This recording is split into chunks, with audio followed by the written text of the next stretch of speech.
Я почала використовувати 3D-болванки для малювання і думаю, вам треба про це знати. Це не урок чи типу того, я не знаю, що це. Я просто хочу поговорити. Я підсіла на 3D-болванки.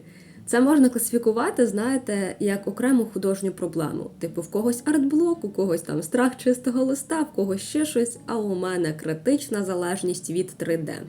Взагалі, я почала займатися 3D давно, ви це знаєте, як окремим хобі, просто типу по приколу, весело, все таке, відосики можна смішні робити, сміятися з кривих моделей разом з підписниками, меми з них робити, з моделей, а не з підписників. І, звісно, я завжди знала, що 3D використовують для спрощення малювання, але якось мені було не до того і сама я це не використовувала. Але 3 місяці тому я пішла на курс, де була тема використання 3D для 2D-арта. Це була навіть не обов'язкова тема, просто таке доповнення, наче щось таке факультативне, знаєте. І я спробувала, я зробила оцього кита, і я цю роботу зробила з нуля до фіналу за 3 години.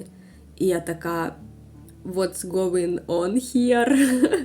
А що так швидко? А що так можна було? І я почала всюди використовувати 3D. Бо це виявилось настільки більш просто і весело і швидко. Коли говориш людям, що робиш арт через 3D, вони зазвичай діляться на 2 групи. Перші такі, о, як прикольно, це так професійно, так круто, стільки можливостей. А другі, о май гад, о май гарбо, а як же душа? А це все комп'ютер, це все не ти, це взагалі не малювання, без душі, боже, це не мистецтво, ні-ні-ні. Як взагалі виглядає цей процес роботи? Я роблю скетч, я роблю 3D усіх об'єктів, які мені потрібні, потім трошки чищу і домальовую ту 3D-шку, і це вже, по суті, є класна, детальна, об'ємна робота в ЧБ, яку залишилось тільки пофарбувати, там додати якісь текстури чи додаткове світло тощо, там вже за бажанням. І ти, типу, перескочив оцей етап, де тобі треба робити об'єм, і, по суті, ти робиш тільки найцікавіше. Тобто сам дизайн-концепт. На початку ти придумаєш саму ідею, композицію, колір, чисто така, знаєте, творча робота. І потім ти фіналиш, домальовуєш якісь там деталюшки, фінальні штрихи, світло, оці останні мазочки, знаєте, які роблять картину завершеною. Ну хіба не класно? Ти пропускаєш все складне і нудне і робиш тільки найцікавіше.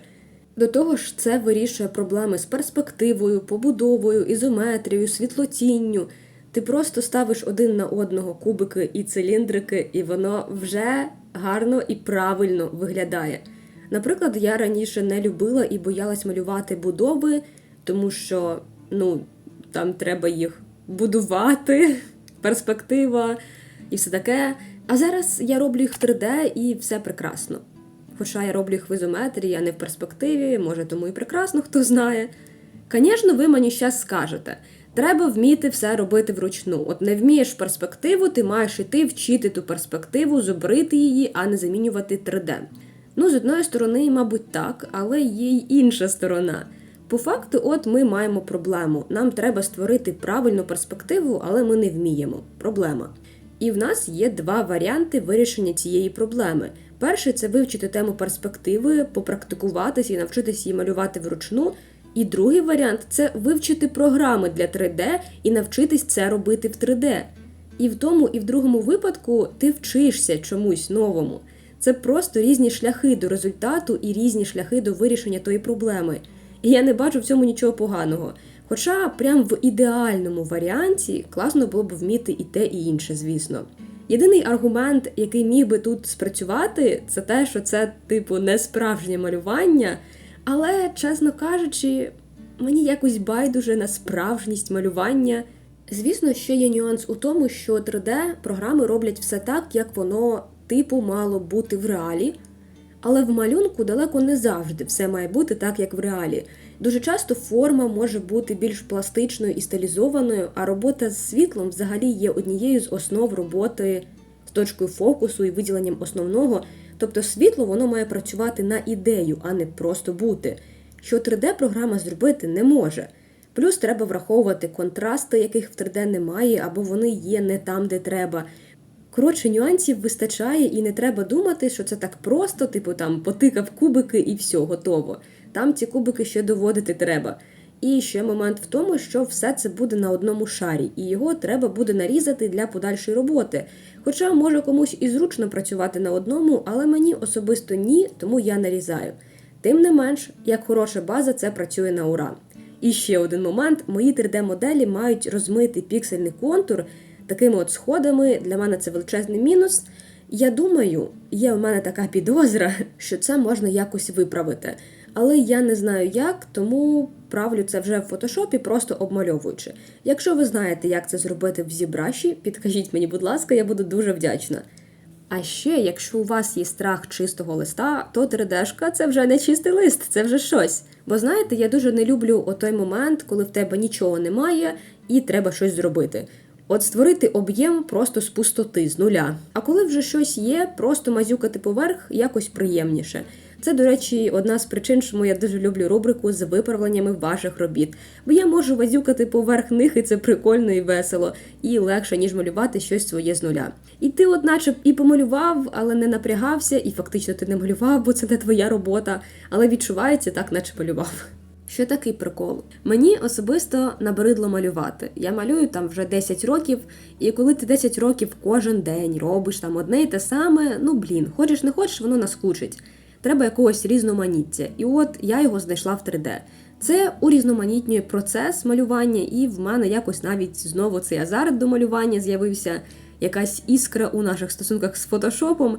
Раніше, до речі, я пробувала ще фотобаш, але якось не зайшло, мабуть, бо малюю в дуже стилізованому напрямку, а фотобаш він все-таки більше до реалізму чи семіреалізму, хоча фототекстури я використовую. Робота через 3D виглядає так, типу вау, я прям як справжній художник, професійний, я вже, CG-артист я маю на увазі. Я вже можу вписати в резюме, що я працюю в 3D, да? Давно вписала насправді. Можу так, можу сяк, от просто будь-який пайплайн, тільки візьміть на роботу. Насправді, проблема, мабуть, в тому, що в мене більше немає бажання малювати це все вручну, коли можна за-3D-шити. Все, скатилася, все комп'ютер за мене робить, душі немає в малюнках. А коли вона там була, не знаю. Може взагалі в 3D-шники податися? До речі, такі болванки набагато легші, ніж просто 3D, бо зазвичай я моделю тільки ту сторону об'єкту, яку буде видно на малюнку. І покрутити цю болванку, як звичайну 3D-шку, не вийде, бо там ззаду просто нічого немає.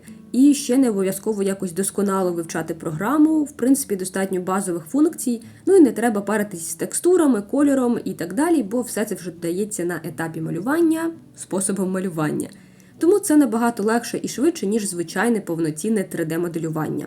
І в кінці ми маємо шикарну, неперевершену, об'ємну, детальну картинку, яка ще й відносно швидко намальована. До речі, фон я таки зробила за допомогою фотобашу. Бо він однаково розмитий і нащо витрачати час на малювання того, що ти просто розблюриш в нуль. Коротше, я більше не художник, я нічого не малюю. Я все роблю якимись допоміжними способами. Що ви, як ви там, розказуйте, чи живі взагалі, бо я не дуже. Чи користуєтесь 3D для малювання, чи, може, хотіли б спробувати? Чи вважаєте це чесним, справжнім малюванням? Ліпіть вподобайку, підписуйтесь на канал, пишіть свою думку в коментарях, все по класиці.